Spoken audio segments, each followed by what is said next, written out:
Yesu ashimwe cyane. Yesu nashimwe. Haleluya.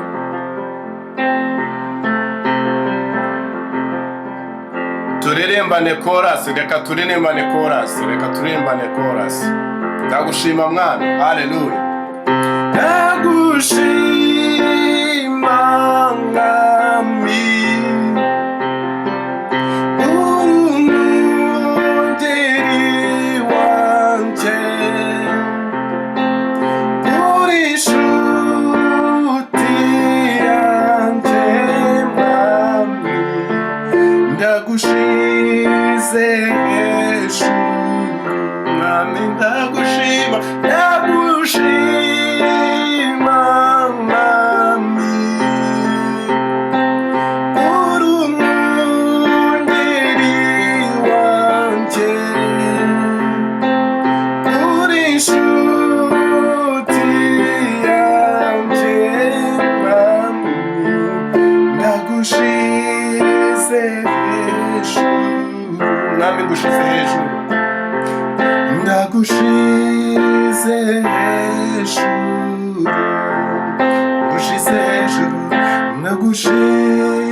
Hallelujah.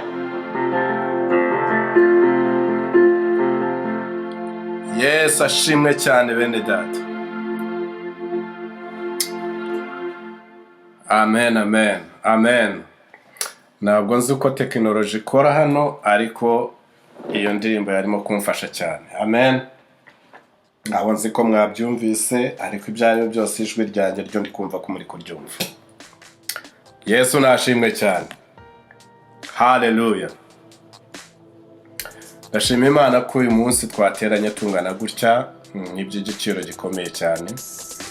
Imana igira neza. Imana iyo ubonye uryamye ukabyuka ukumva urahumetse kandi ukabona izuba ryavuye, ukabona uragenda ukawumva muri wowe uri muzima, ni iby'igiciro. Tuba dukwiye gushima Imana, twayibwira ati uri umwungeri wacu, turagushima kuko nta wundi wabasha gukora ibyo ukora. Hari abantu benshi baba bazi kuryama ukaba utari bubyuke. Hari abantu benshi baba bibaza bati babaririza amakuru yabavuga bati ariko uyu muntu aracyabaho. Ariko Imana yaturemye itugenera igihe cyo kubaho kandi nta wundi muntu ubyivangamo. Haleluya. Nta muntu ubyivangamo. Nta muntu ushobora kwivanga mu mugambi w'Imana. Uyu munsi ushobora kuba uri muri situation, ushobora kuba uri mu kibazo, ushobora kuba ubona bitari kugenda, ariko ndashaka kukubwira ngo Imana iba yabyemeye kuko nta muntu ushobora kubyivangamo. Nta numwe. Abadayimoni bagerageza ariko hari aho batagera. Ntabwo bajya bashobora gukora ku bugingo bwacu. Mwavuze ngo amen, ariko ntabwo bashobora kugera ku bugingo. Bashobora kubabaza uruhu, bakababaza iyi nzu dutuyemo, bakababaza uyu mubiri tugendana, uyu mubiri w'imodoka tugenderamo. Imodoka barayigonga bakayisubiza hariya bakongera bakayifixa bikagenda gute, ariko ubugingo nta muntu ujya ubwivangamo. Haleluya. Iyo wakiriye Yesu nk'umwami n'umukiza wawe, ubugingo bwawe buriho amaraso, buriho ikimenyetso cy'amaraso, buriho Kristo. Yaranditseho ngo uri umwe mu banjye, yaranditseho ngo uri uwanjye, yarakwanditseho akashiraho sinyeye, agashiraho ikirangantego, agasinya akavuga ati you are one of us, akavuga ati umaze kugera uri muri twe, uri umwe muri twe. Ingabo ngo zipfa nyinshi cyane, atanga ingabo nyinshi. Mumbabarire mwakire. Haleluya. Ni mwakire ingabo nyinshi zipfa gute ku bwacu. Abantu bagambirira, abantu bakora ibyo bakora, wakora ibyo ukora ibyo ushoboye, wakora ibyo ubwenge bwawe bushoboye, ariko iyo bigeze ko uri ingabo ya Kristo, wamaze kwinjira muri Kristo, wamaze guhinduka umwe muri we, wamaze kwinjira muri we, nubwo byagenda gute, ngo naho imigezi y'ikuzimu, naho amasoko y'ikuzimu yagera gute yose yafunguka, ntabwo urukundo rwa Kristo muri wowe rushobora kuzimwa, ntirushobora kuzimwa, ntabwo bishoboka. Yesu abaho umugisha, ndabanza mbasuhuze cyane, nibwo bwa mbere ngize umugisha, Imana ibaho umugisha Pastor Deborah kuma kakanya, nibwo bwa mbere numva ngiye kuvuga mu ihema. Ubundi twasenganye na bene data ngira ngo nibo nagize umugisha wo gusangira nabo ibimbamo cyangwa se ibyo umwami wanjye yashizemo mu myaka itari mikeya nagendanye nawe. Uko naba nagendanye nawe kose ntabwo yigeze amemukira. Iyo mba ntarakiriye Yesu nk'umwami n'umukiza wanjye, uyu munsi Jomu nawuba ukirango ku iyi si. Ni ukuvuga ngo ibyari kuntwara byari byinshi cyane, ariko ndashima Imana ko muri aho muri. Ndabanza mbasuhuza abari muri Europe, ndabaramukije mwese, muvuge ngo haleluya. Abari Europe, haleluya. Abari Europe muvuge ngo amen, amen. Abantu bari iwacu kuri kavukire mu Rwanda, namwe mugire muti haleluya, haleluya, haleluya. Abantu bari muri Amerika, namwe reka tuvuye ngo haleluya, haleluya. Abari muri Canada, namwe turabahobeye cyane tuvuga ngo haleluya. Abari muri Australia turabaramutsa ngo mw'izina rya Yesu, haleluya. Abari muri Zambia, haleluya. Abari muri Afrika, mu bihugu bitandukanye bya Afrika, namwe mugire muti haleluya. Abari mu birwa namwe bya kure, abari mu birwa bya kure, haleluya. Yesu ashimwe cyane, Yesu ashimwe cyane. Ndabasuhuje mwese. Aka ni akanya nkunda cyane ko kuganira ijambo ry'Imana. Kuko ijambo ry'Imana iyo utariganira ntumenya imbaraga rifite. Mwakwakiriye ariko mukavuga muti amen. Iyo utaganira ijambo ry'Imana ntabwo umenya imbaraga rifite.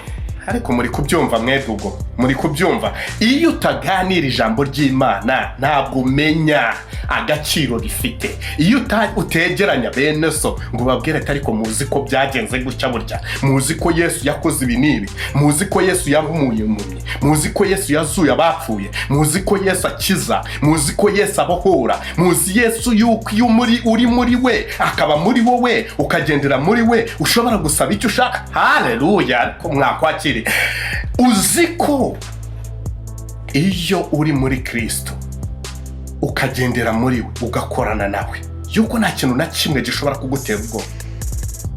Ariko mwakwakiriye, mwakire muvuge ngo amen. I don't care uko bivuga, ntabwo ninza kubabwira, nimbabwira ngo mukureho mikrofone muzikureho, ariko kano kanya reka tuvuge ngo amen, tubivuge. Kuko reka mbabwire, ushobora kuba uri muri Kigali kano kanya, okay? Ushobora kuba uri muri Kigali kano kanya muri Kigali baravuga ko harimo abantu barenga miliyoni 2, okay? Harimo miliyoni zirenga 2. Ushobora kuba uri mu ntara iyo ari yo yose waba uri mu Rwanda, ukabuvuga uti njyewe rwose uyu munsi nateranye. Reka mbabwire, aha niho amamiliyoni ava, aha niho hari agaciro kurenza zahabu, okay? Aha niho hari urugo, niho hari famiye kuba tubatse. Aha niho hari ubugingo noneho buhoraho. Aha hari ubugingo buhoraho. No kuvuga ngo aha ngaha hashobora gutuma ubaho iteka ryose. Mwavuze ngo amen. Ariko kano kanya aha ngaha uri, aha reka nkubwire, aha ngaha waje uyu munsi, Hey, ahangaha waje uyu munsi ndashaka kukubwira ngo ahangaha hashobora kuguha tike yo kubaho iteka ryose. Ahangaha reka nkubwire, ushobora kuba wakoresheje data z'amafaranga wenda 250 cyangwa 500. Ushobora kuba wakoresheje data z'igihumbi, 1500, bitatu se cyangwa 10. Ariko reka nkubwire, iyo ishobora guhinduka ishobora guhinduka tike yo kugujyana mu buzima bwawe iteka ryo. Vuga ngo amina. Ariko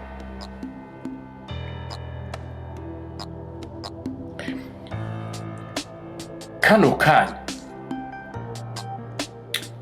hariho abantu bakifuza ntibakabone, ariko turaza hano Yesu tukamubwira ngo byatunaniye. Haleluya, byatunaniye, nibiri gukunda, inzira zafunze Yesu, umwijima wacuze, nituri kubona imbere, ibirenge byacu nituri kubona aho tubishinga, nitukore gute hejuru y'amafaranga yawe 500. Yesu akakubwira ngo urabizi, genda ujugunye urushundura rwawe iburyo.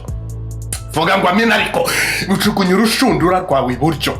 Haleluya, jugunye urushundura rwawe iburyo ku gihumbi cyawe, jugunya urushundura iburyo ku bihumbi 3 byawe bya data, jugunya urushundura.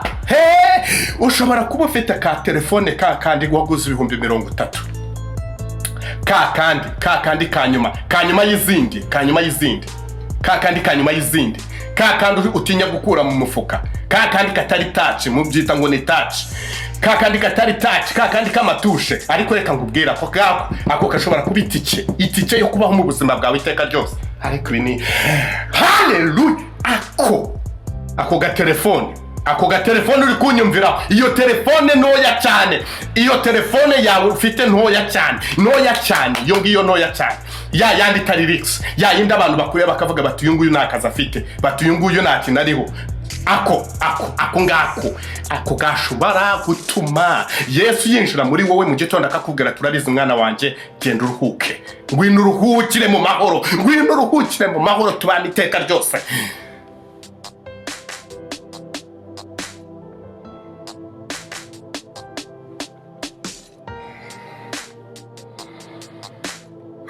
Haleluya, wabe cyubahiro mwana. Abantu bafite za tekinoloji zitandukanye, bafite laptop, bafite tablets, bafite ibintu byinshi bitandukanye, bashobora ku accessinga ikintu cyose kibaho kuri iyi si, bashobora gushaka kuri internet. Wowe wenda hari n'igiherezo ibura, bikagusaba yuko unava huru ukagerageza kureba ko wajya ahantu hari network.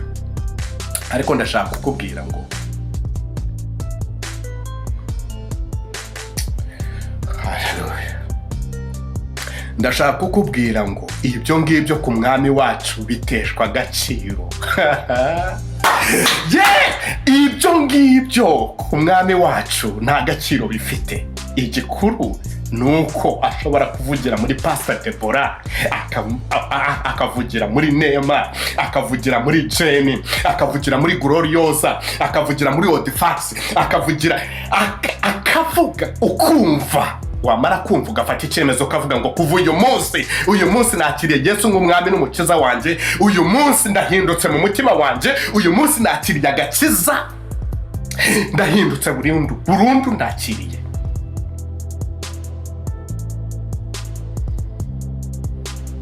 Ibyo abantu bita ibihambaye, byinshi ntabwo bibageza mu bugingo buhoraho. Ijambo ry'Imana avuga ngo yatoranije ngo bakishije ngo kugira ngo ikoze isoni babandi b'abanyabwenge, babandi baminuje, babandi bahambaye, babandi bavuga ngo twebwe ngo nje.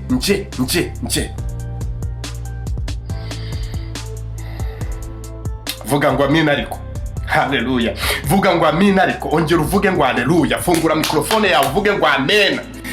Haleluya. Ndagira ngo dusome ijambo ry'Imana, rigufiya kuko ubutumwa bwo naburangije kubutanga, ariko reka dusome ijambo ry'Imana. Uyu ni umugisha ukomeye kuba turi hano. Imana iradukunda cyane cyane kubuterana every day. Hari abantu hano batajya basiba n'umunsi n'umwe, kandi ayo ni amafaranga my friend. Ayo ni amafaranga guterana amasaha 2, ayo ni amafaranga. No kuvuga ngo Yesu tuba twatanze, hari ikintu tuba twatanze kugira ngo twaccessinga iyi message. Hari ikintu tuba twatanze amasaha 2 hano muri Amerika. Ufite akazi keza ashobora kuba ari amadolari 200. Amasaha 2 ufite akazi keza. Ntabwo mvuga ngo abantu bose ku masaha ku isaha ushobora guhembwa 100, ntabwo ari abantu bose, ariko ubwo mfatiye nyine hahandi hejuru. Isaha imwe amadolari 100, shira mu manyarwanda urabyumva 100 arenga. Ariko ukaza ugaterana amasaha 2. Yesu arabibona. Warubizi se? Yesu ibyo ngibyo arabibona reka. Yesu ibyo ngibyo nibyo aheraho akavuga ngo mwana wanje nakubonye uyu munsi nakubonye ko waje, uyu munsi nabonye intambara zikugose, uyu munsi abadayimoni bari guhiga ubugingo bwawe, ariko uyu munsi ndacyicanze. Haleluya! Uyu munsi ndacyicanze. Kubera umuhati uzana mu ihema, kubera ko uhora ureba ku isaha ngo isaha iragera, ukaba warashizemo yewe n'kikwibutsa, ugashiramo reve hari ukavuga uti saa 2 zigeze, ngomba guhagarika ibyo narindimo byose nkajya guterana. Ngomba guhagarika ibyo narindimo byose nkagira gute? Ajya guterana. Yesu arabibona umuhati ufite. Reka dusome ijambo ry'Imana. Reka twese niba uri ahantu hashoboka uhaguruke ufate Bibiliya yawe cyangwa ufate telefone yawe, ufate tablet yawe, icyo waba urimo ushobora gusomeraho ijambo ry'Imana. Uhaguruke Imana icyubahiro. Dusome muri Yohana ibice 15. Hanyuma turahera ku murongo wa 7, hamwe turasoma mu mirongo 2 wa 7 n'uwa 8. Haravuga hati, nimuguma muri nje amagambo yanjye akaguma muri mwe, munsabe ibyo mushaka byose muzagihabwa. Mubabarire munsabe icyo mushaka cyose muzagihabwa. Ibyo nibyo byubahisha data, nuko mwera imbuto nyinshi mukaba abigishwa banje. Subiremo one more time. Nimuguma muri nje amagambo yanjye akaguma muri mwe, musabe icyo mushaka cyose muzagihabwa. Ibyo nibyo byubahisha data, nuko mwera imbuto nyinshi mukaba abigishwa banje. Tujye muri Yohana wa mbere.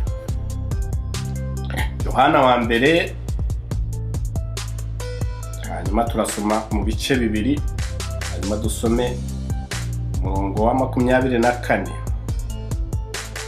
Mureke icyo mwumvise uhereye mbere na mbere kigume muri mwe, kuko icyo mwumvise uhereye mbere na mbere nikiguma muri mwe, namwe muzaguma muri wo mwana no muri se. Haleluya! Turabisomera rimwe kugira ngo tutaza gusubira inyuma. Reka tujye mu byahishuwe. Dusome mu bice 22 by'ibyahishuwe. Ndashaka ngo dusome mu bice 22, dusome mu murongo umwe wonyine.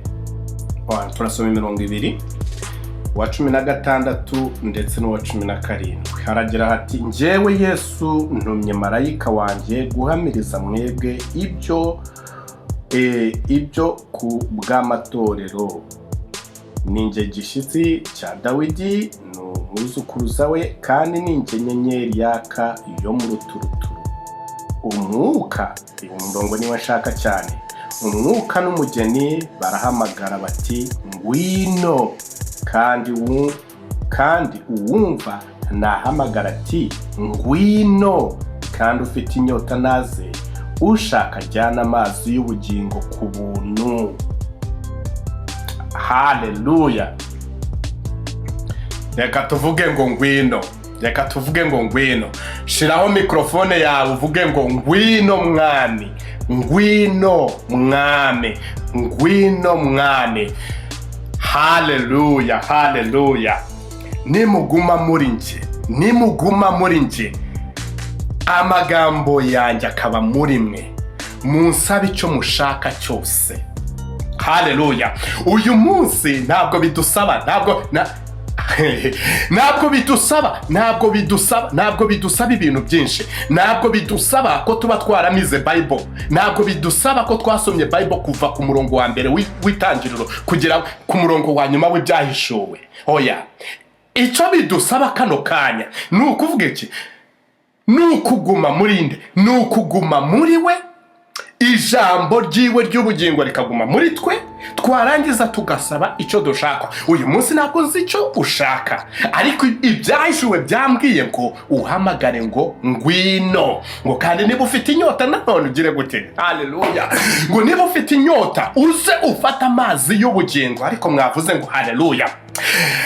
Ngo uvuge gusa ngo ngwino, nta kindi. Ngwino mwami Yesu muri, ngwino muri nje ukorane nanjye, ngwino muri njewe tugendane. Ndashaka kuguma muri nje, nanjye nkaguma muri wowe, kugira ngo nshobore kunyeganyeza imisozi iri imbere yanjye, nshobore kunyeganyeza ubushomeri buri imbere yanjye, nshobore kugerageza guhangana n'umubiri ungerageza ku manywa n'ijoro, nshobore guhangana n'ibigeragezo by'ubukene, nshobore kugerageza ndashaka ngo ngume muri wowe, ndashaka ngendane nawe, maze nindangiza ntegeke, mvuge ngo ibi ngibi mu izina rya Yesu ntabyo nshaka. Ntabwo ari ukuhanurirwa everyday, ntabwo ari ukubwirwa amagambo babanje kuvuga mu ndimi nyinshi cyane utanumva, nta nubwo ari uko uba wagiye ugakora ibitangazo, ukajya mu mazi menshi, ukarara mu giti, ukarara mu rutare. Oya, reka ijambo ry'Imana rigume muri wowe. Yesu nawe abe muri wowe, abe muri wagendere muri wowe. Ngo nurangiza, haleluya, ntabwo bidusaba kujya mu butayu, ntabwo bidusaba kugenda mwami. Ntabwo nzi ko muri kubyumva ariko niba uzahangaha, reka nkubwire, niba uzahangaha ku Ihema family, Imana yakinguye, Imana yaduhaye akayira, Imana yadukinguriye akaryango kitwa Ihema family, ngo tuze. Icyababwira ko ihema Imana yarimbwiye mu myaka 13 ishize. Ibyo bizaba ubundi buhamya. Nzababwira ukuntu ihema ndihuza n'iby'Imana yambwiye, kandi birahura neza cyane. Reka mbabwira, imyaka 13 ishize, umunsi umwe nibona ngo reka mbaho ubuhamya gato. Ndota inzozi, reka mbicemo gatoya. Ndota inzozi napfuye completely, umubiri wanjye waboze, ndibona naboze umubiri wanjye, umwuka wanjye, mbona umubiri wanjye waboze, wahindutse ukundi, waboze rwose. Ndi mu gituro, njyamye mu gituro, rwose mu gituro, ahantu neza napfuye completely. Nuko ngo ngiye kumva, numva umuntu twaririmbanaga i Butare muri korali yitwa Itabaza muri ADPR kubaza Butare, yari yakwitaba. Umuntu arampamagara, aranje navuga ngo Yesu ashimwe, ngo nuko ngo navuga ngo Yesu ahimbazwe, ngo mpita ndakangu, ngo nuko ngo ngiye kumva numva umuyaga mwinshi urasuterura bya bituro byose, urabisenyagura byose, ngo nuko mvamo ngo ufite imbaraga nyinshi cyane. Urumva, yamamaga yari Butare, twararirimbanaga, ntabwo twavuganye face to face, yari telefone yasonye. Numbaza ukuntu nagiye mumva na telefone, ariko nuko byagenze.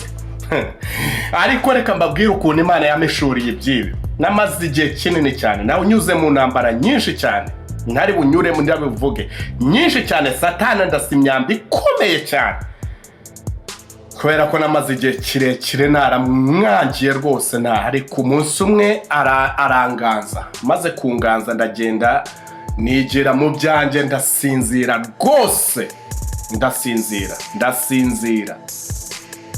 kubera ubuzima nari mu gihugu cya South Africa, ubuzima burankubita, ubuzima burahinduka, mva mu byo narindimo bya bindi byose abanzi baranzi muri mujyi wa Kigali, ni mfite ibyo nkora, mfite ibintu byinshi cyane, ariko ngeze muri South Africa biranga, subira inyuma, byo bita gusubira inyuma, subira inyuma neza, ariko ntibyarangiriye aho, naho ngereye aha biba noneho worse, ngereye aho ngaho, ngereye muri Amerika biba worse, intambara ziba nyinshi, amagambo aba menshi, ibintu biba byinshi, biba uruvange, biramvanga mu mutwe neza, ariko umunsi umuntu witwa Anne, uwo muntu wamamagaye yitwaga Anne kuko ariho ni umudamu arubatse, yitwa Anne, Uwimana Anne. Debora yitwa ndetse, murebe iryo zina yitwa nde? Ubwo nta kintu muri kumvamo, ariko uyu pasa twahuriye kuri Facebook, ni ukuvuga iki? Ntabwo tuziranye face to face. Uyu muntu yamamagaje telefone, umunsi naje hano nakiriye imbaraga burundu completely, ndahinduka asubira mu mavuta yanjye nahozemo kera mu myaka irenga 15. Nta kintu mwumvamo, umuntu wari warapfuye mu myaka 15. Muri kubyumva ariko murabyumva ibyo bintu, ariko ntabwo mubyumva, nta kintu muri kumva mwebwe, ndi kubyumva ko mutabyate, ntabwo muri kubyumva. Imana reka mbabwire, Imana ntimukwiye kuyifata nk'Imana isanzwe. Okay, umuntu wamamagaye kuri telefone mu myaka 13 ishize, nibona napfuye, yitwa Anne. Pastor wanzanye ahangaha muri iki cyumba yitwa Anne, nituziranye face to face. Okay,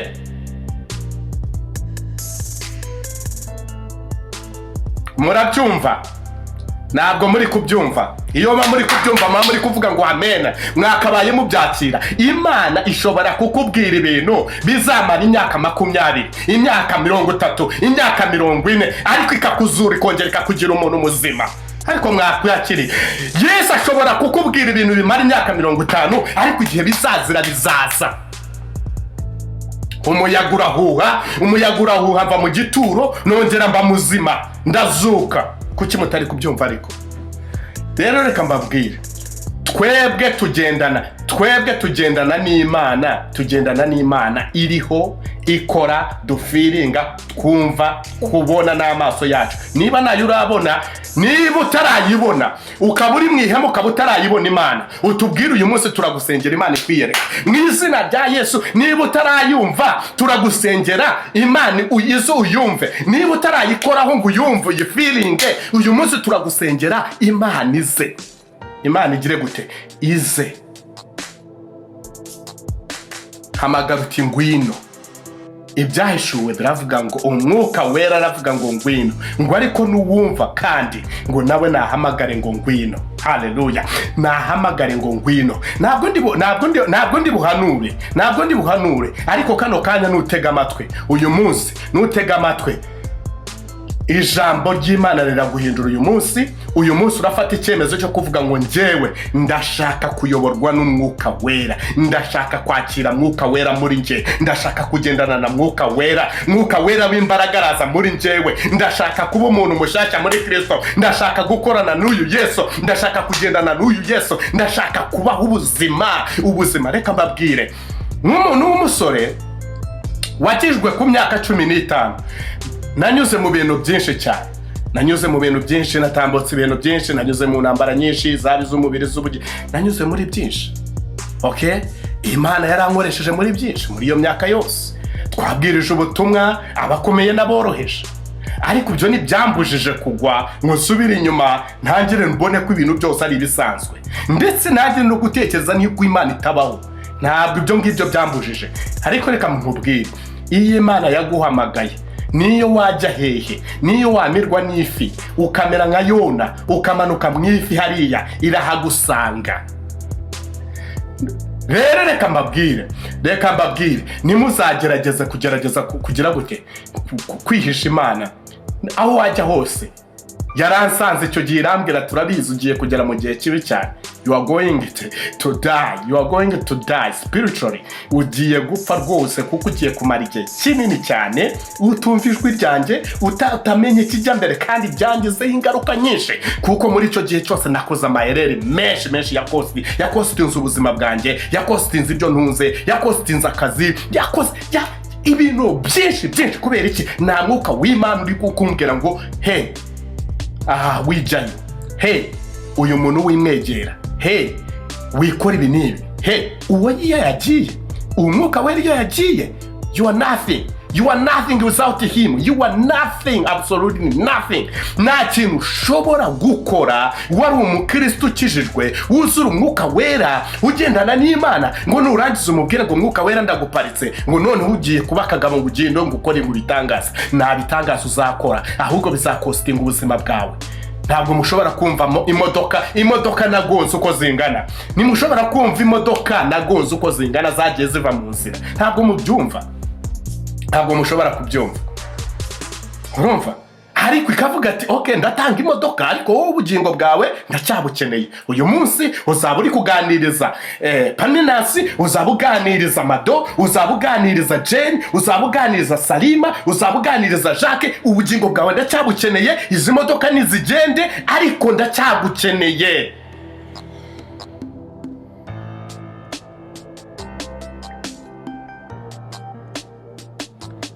Hallelujah. Dusubire inyuma gatoya, ndi kugera ku musozo. Reka turebe icyo Yohani wa mbere yavuze. Yohani wa mbere yavuze iki se? Hari ijambo Yohani yavuze nkunda cyane. Uyu Yohani yaravuze hariya mu bice bibiri gutwo twasomye kuri murongo wa 24. Yavuze ngo mureke icyo mwumvise uhereye mbere na mbere kigume muri mwe. Kuko icyo mwumvise uhereye mbere na mbere nikiguma muri mwe, namwe muzaguma muri uwo mwana no muri nde no muri se. Icyo mwumvise mbere na mbere, ubutumwa wakiriye bugume muri wowe, ubugendane, wumve ko ari ubw'agaciro, wumve ko buruta ama etage, buruta amamiliyoni. Hari abantu hano njya numva mu mbabarire, hari abantu hano bajya bababwira bati Imana ivuze ko ugiye kugira umugisha, ukumva umuntu aragiye aravuze ngo haleluya, ngo amina, ngo ndakiriye Yesu. Ariko reka nkubwire, jya utuza, kubera ko ikizagaragaza yuko uwo mugisha wakiriye ukoze akazi kawe nuko uzaguma muri we. Ariko nuko uzaguma muri we, ikigaragaza yuko ariko muri kwakira, ikizagaragaza ko ibyo uwo mugisha ayo maso meza, izo miliyoni bari guhanura, uwo mugabo mwiza bari guhanura, uwo mugore mwiza bari guhanura, ako kazi keza bari guhanura, ikigaragaza ko gafite agaciro nukuba muri Kristo ukagendera muri we. Naho numara kubyakira nugume muri we, it's nothing. Barakureba ubwo bwiza ntibabubona, urugo rurakunanira, akazi bakakwirukanaho vuba, nta mugisha.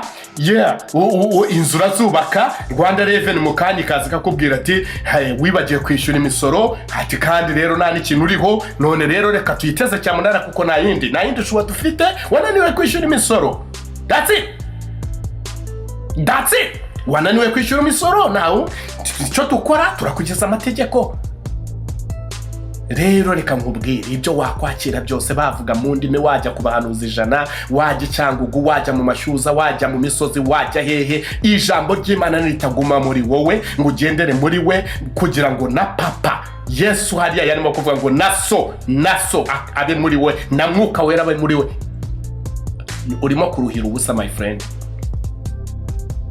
uri kuruhira ubusa, uri gukorera zero.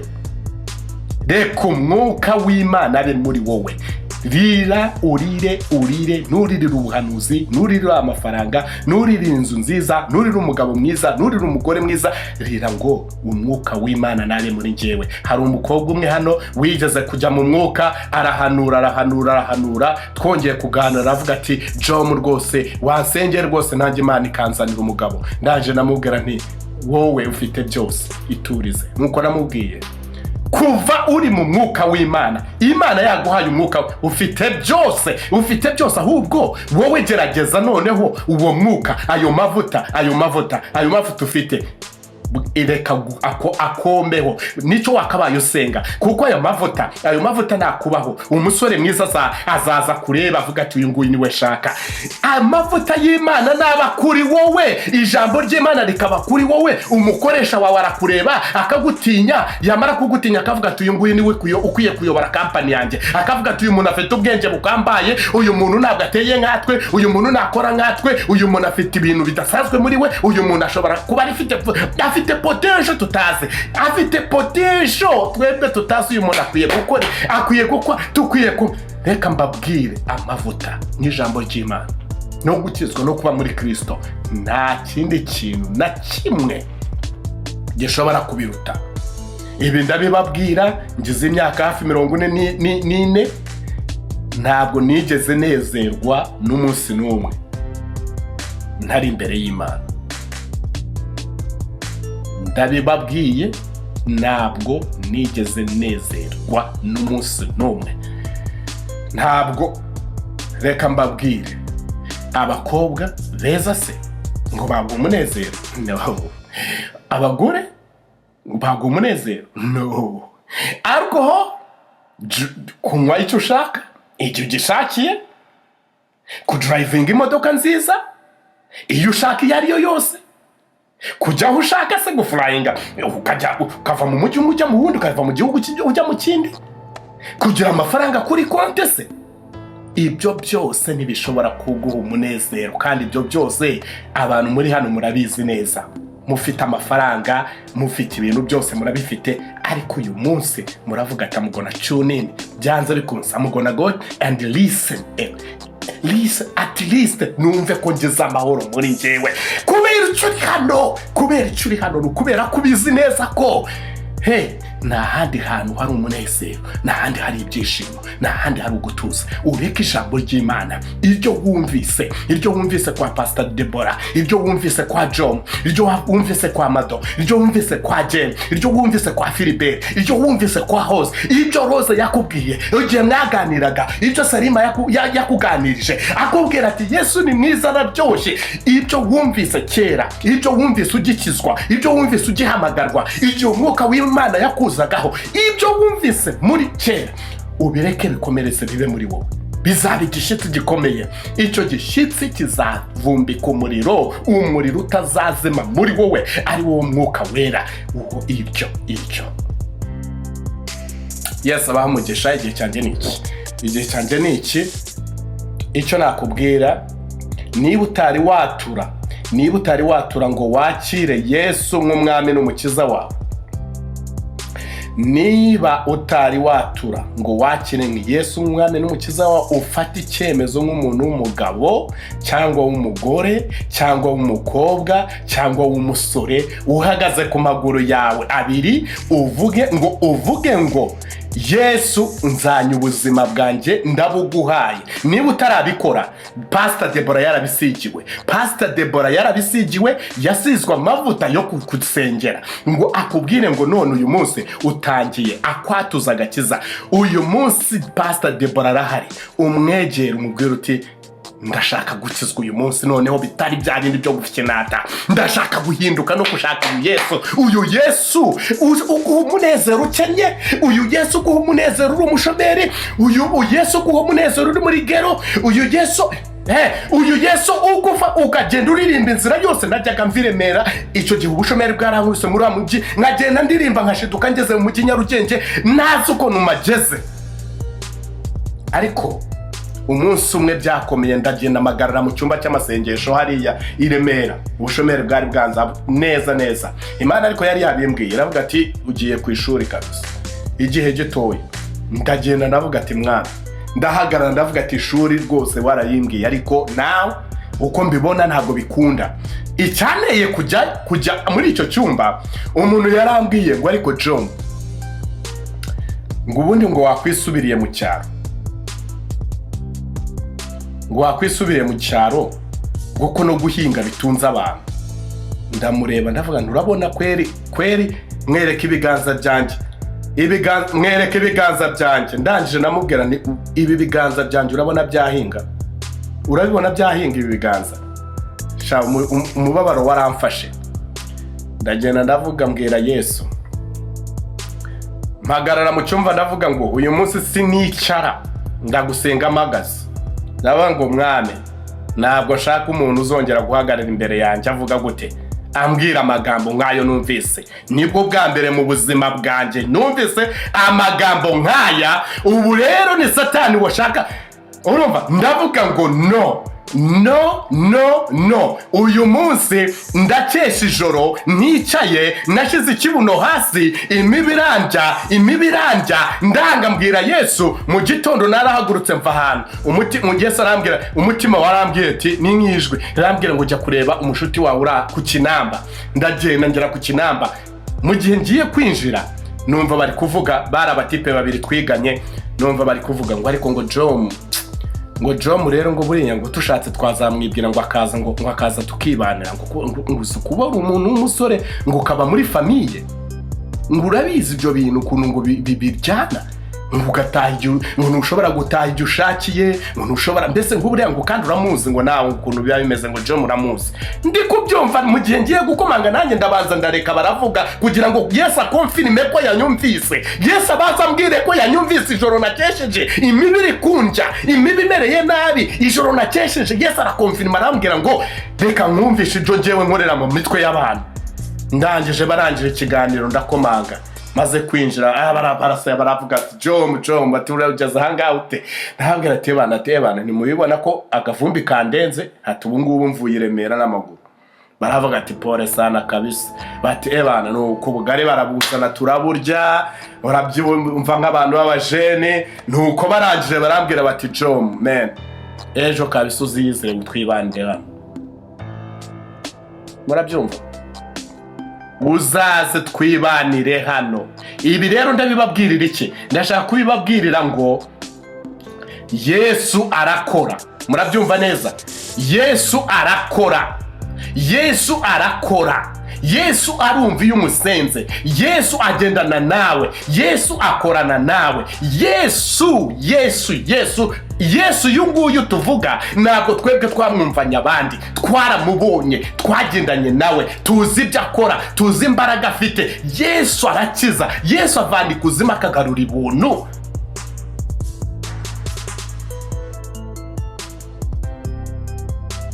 Ubundi munsi ngenda muri studio, umuntu araza asanga ndi gucuranga gitari muri studio, arandeba aravuga ngo ariko washize gitari hasi ngo kubi ibintu atari ibyawe. Ndanje namubwira nti akira gitari wicurangire. We na gitari yarazi, kandi ni izina rikomeye cyane, mbyo babwiye mwatangara cyane, umuntu ukomeye. Ubu ngubu barakomeye ari mu gibushorishori. Ndamureba ndavuga ati ariko wowe rero ni diamond iri kukuvugiramo. Wait, you will see what God gonna do. Hashize iminsi nsohora indirimbo ya mbere yanjye, iratangira ivuga ku maradiyo. Yesu akora ibitangaza bikomeye cyane, iracuranga noneho umunsi umwe barampamagara ngo njye muri interview kuri radiyo Umucyo. Ngera kuri radiyo Umucyo mvunkora interview, ndi kumanuka muri escalier, abahazi muri nuza muri hariye ikorera kwa Ruhamyambuga hariye. Manutse mura na boss wa nyiri radiyo, baramubwira bati uyu niwe Jomu, bati uyu nguyu niwe Jomu, ati wa wundi ujya wumva muri ya ndirimbo. Aravuga ati uyu mutipe nawe naramubuza, ati Jomu ati nawe narakubuze kabisa, ati indirimbo yawe ndayikunda sana, uwo ni boss nyiri radiyo. Arambwira ati reka dusetting appointment tuzaze tuganire. Dusetting appointment aho ngaho. Nuko turagenda turaganira, avuga ati bana ati ndagukunda, ati nkunda ijwi ryawe, ati ndashaka kabisa ugende, ati wateguye nk'ikintu cy'ikiganiro, ati wateguye ikintu cy'ikiganiro ukazajya uza ukagikubita kariya. Ndaje namubwira ati mpereza iminsi mike yangene mbitekerezeho. Nagenda ndabipanga ndagaruka ndavuga ati I'm ready. mugende kumubwira ngo amureri hari undi mugabo nawe ntari buvuga ukomeye cyane arangije aramubwira aramupresenta ati uyu ni John ati wari umuzi se ati rero agiye kudukorera ikiganiro nawe namaze kumubwira plan yanjye uko napanze n'ibiki ati agiye kuzadukorera ikiganiro iki n'iki uwo muntu satana amuvugiramo kandi arangije aravuga ngo boss ngo mfite umwana ngo urengeje Nairobi ngo ndekereza ko ashobora kuza ngo agahindura ibintu hariya ngo agakora ngo ikiganiro ngo at least ngo kiri mu Cyongereza. Boss aramubwira ati ntabwo nyene ikiganiro cy'Icyongereza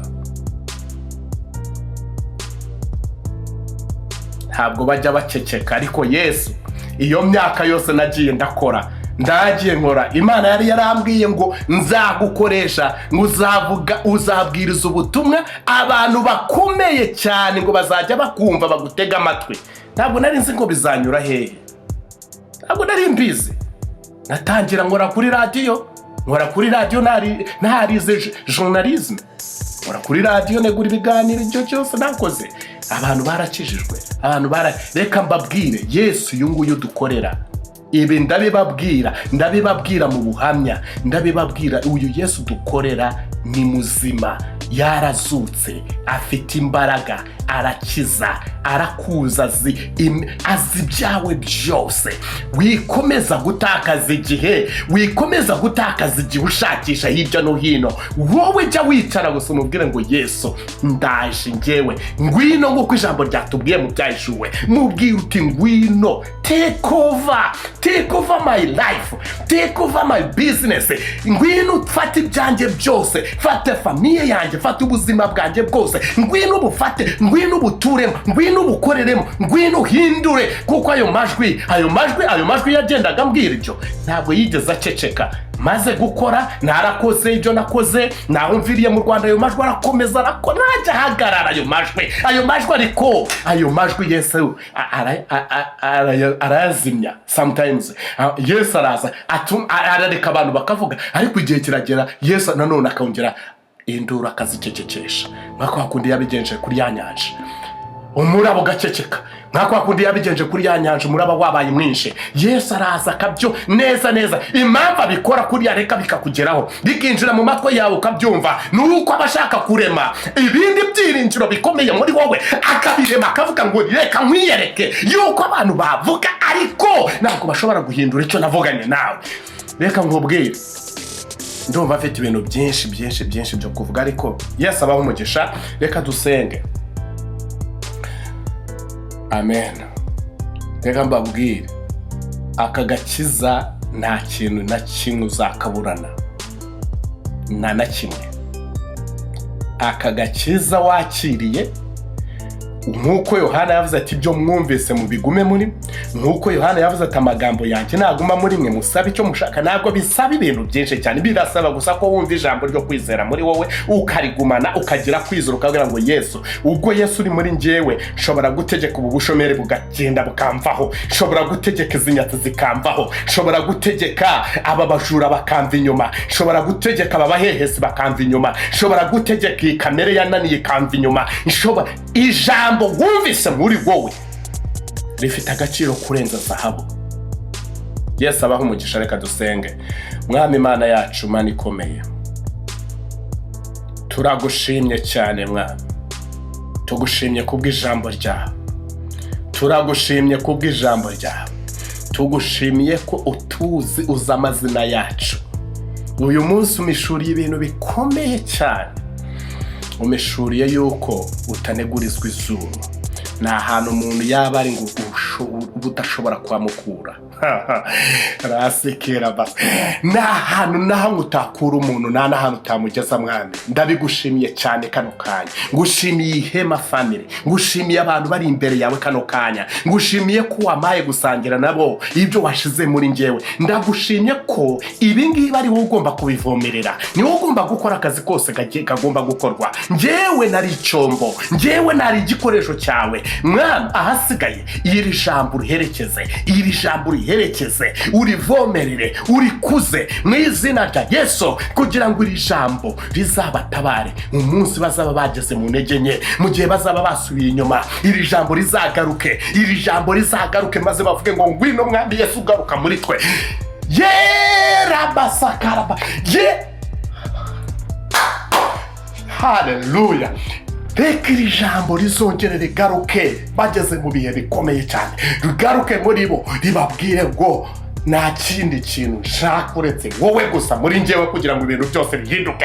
Imisozi ike bugufi, amagambo aceceke, urushako rugende neza, urushako rujye ku murongo, abana bajye ku murongo, akazi kagende neza, ibyo nkora bihabwa umugisha. Nta kindi nkeneye wowe. Ngwino muri nje, ngwino muri nje, ngwino muri nje, ngwino muri nje, ngwino muri nje, ngwino muri nje. Haleluya. Ndagushimye mwami, icyubahiro kibi cyawe iteka ryose mu izina rya Yesu, amen.